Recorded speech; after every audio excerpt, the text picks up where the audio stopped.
Um, Before I turned record on this review,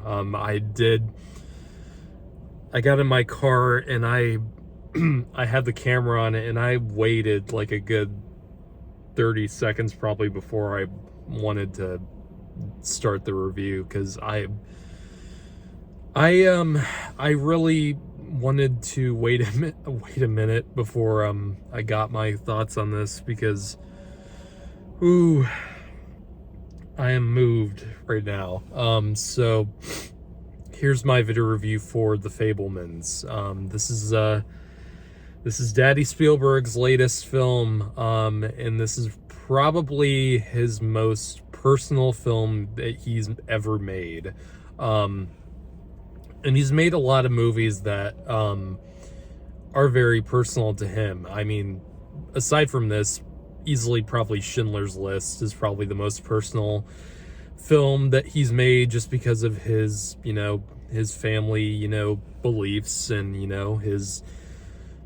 his background. It's just, and this,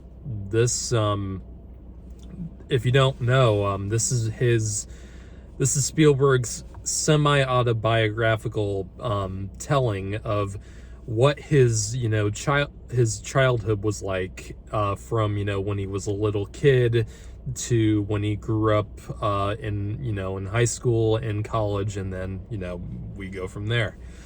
And it is phenomenal. It is it's Spielberg, man, and this is Spielberg doing something that you can tell he's wanted to tell the story for his entire life, and you can easily tell from beginning to end in this film. And his knack for visual storytelling in this is just on a level that's beyond any other filmmaker alive.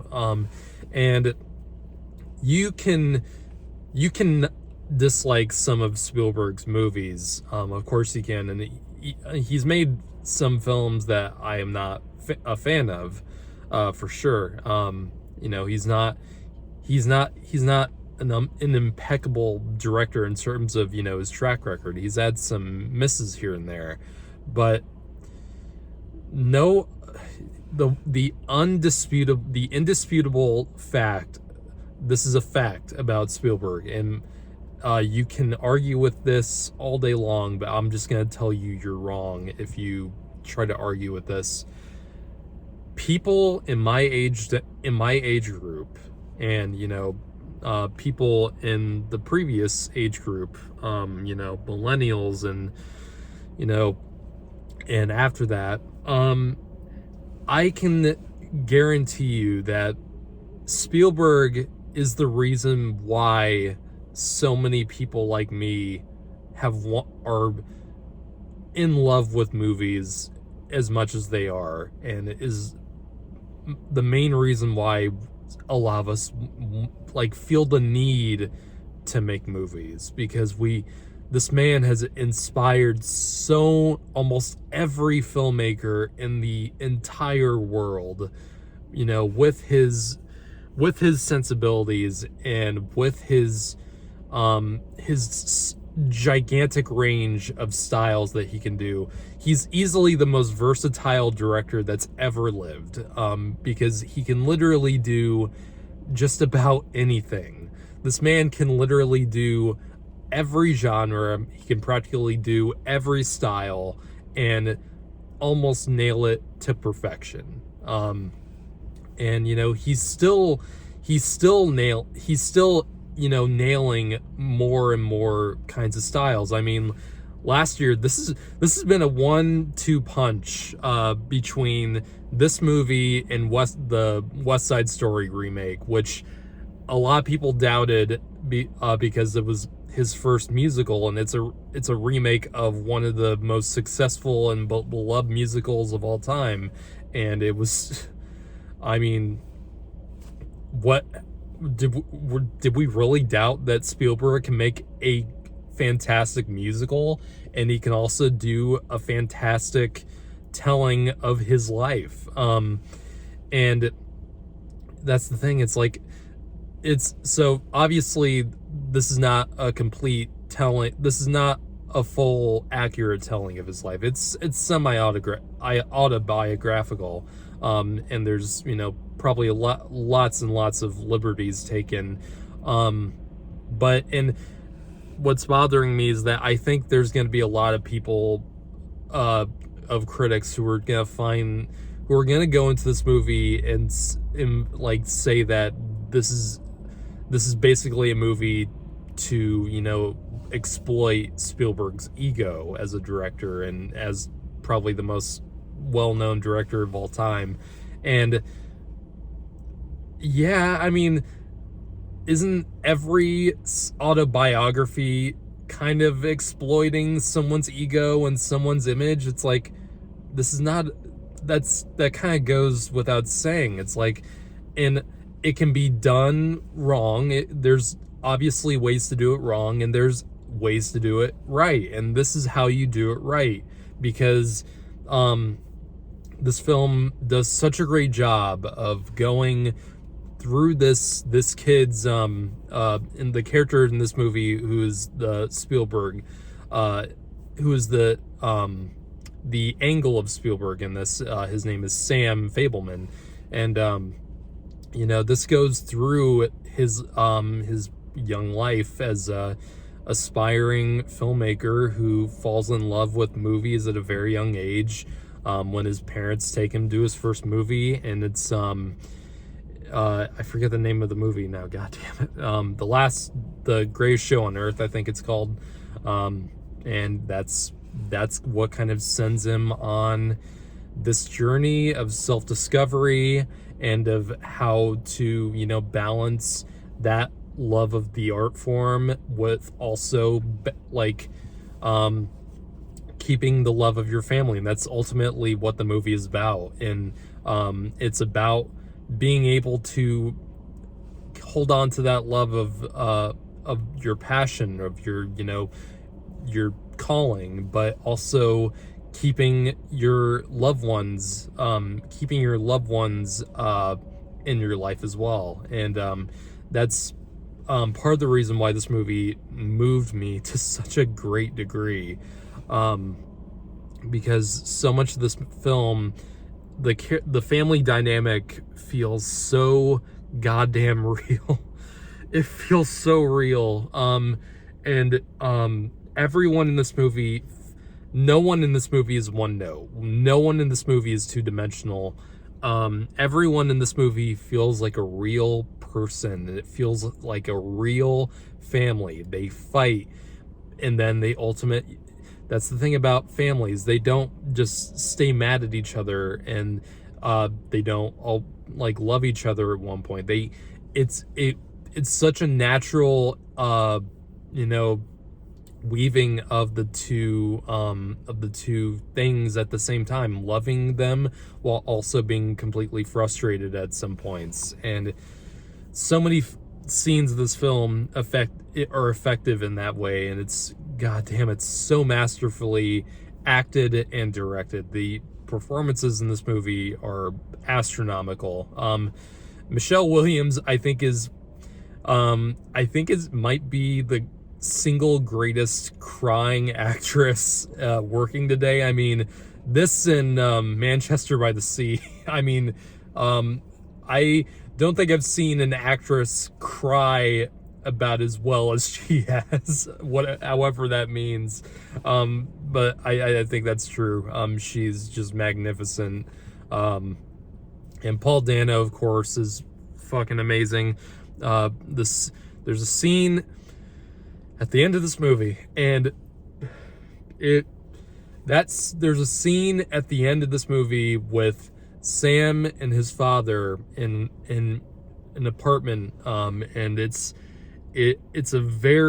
such an emotional scene, and it deals with so many things that almost every young artist, I must say, especially, young filmmakers. I feel like that scene represents the struggles of almost um, every young filmmaker, every young artist that is just wanting to, or just feel that need to do what they love so bad, yet they feel like no one is hearing them. And it's such, oh my God, that's probably the most, moved I've felt like by a scene in a movie this year, easily.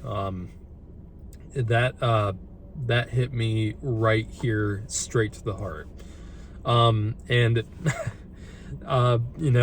also, I forgot to bring up Seth Rogen in this film. Another great dramatic performance by him. And I've known this guy can do drama ever since Steve Jobs. He's really great. He's really great at it. And he keeps proving some of his critics wrong. Still can't get over that laugh though. That iconic laugh that can't be emulated. It's just, that's his laugh, and he just can't change it. But no, the kid who plays Sam in this film, his name is Gabriel LaBelle, I think his name is. I can't remember what I've seen this kid in, and this kid is phenomenal in this film. He did such a great job. This is such a great young adult performance. And Spielberg really got the best out of this kid that he possibly could have. And it's just, this film, I think, is this is a required watch for anyone, that's either 25 or younger, who wants to make movies. This is going to be required viewing for every one of those people. And I'm going to make sure every single one of my filmmaking friends watch this in the theater. This is a powerful one. And I can't really say if this is, it's so hard to rank, Spielberg's movies, because he has so many films that have, just lived on in terms of, the pop culture, in terms of, the art of filmmaking. It's impossible for me to rank them at this point. There's certainly ones, that have stuck with me more than some others. I watched Jaws when I was 4 years old, and that was probably, and also Jurassic Park. Those two movies, I think, were the first Spielberg movies I watched.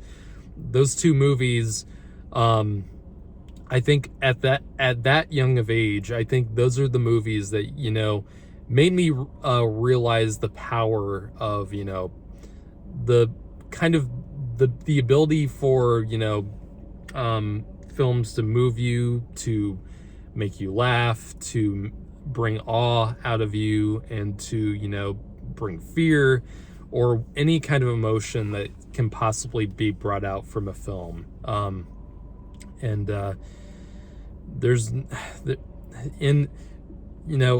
Spielberg, and there's plenty of other directors who have come before and after that, are just as good as Spielberg, of course. It's just, there's no one in this entire industry that has been more, that has inspired more filmmakers than Spielberg, I think. This film, I think, is going to inspire a whole new generation to get out there and just record something, or film something, and put it together as best as you can and share it with the world. And it's a film that I'm gonna be that it's gonna stick. I think it's gonna stick with me for a while. It's gonna stick with me for a long time. So man, I don't even know how I'm gonna rank this. This is I want to give this a 10 so bad. This I'll give it a 9.5. You know, it's, I won't say there were just a few, if just to critique it a little bit, there's a few moments that, you know, feel like they probably didn't need to be there. And I can't even say which ones exactly, you know, some, you know, moments throughout, I wish some things got a little bit more closure, I guess. Some characters I felt like could have been given a little bit more screen time and a little bit more development. But, you know, this film, just the fact that this exists, and it's by a director who is at the tail end of their career, and I think has total reason to create something like this. The fact that it exists at all and is as well made as this, this is just special. This is just a special movie. Yeah.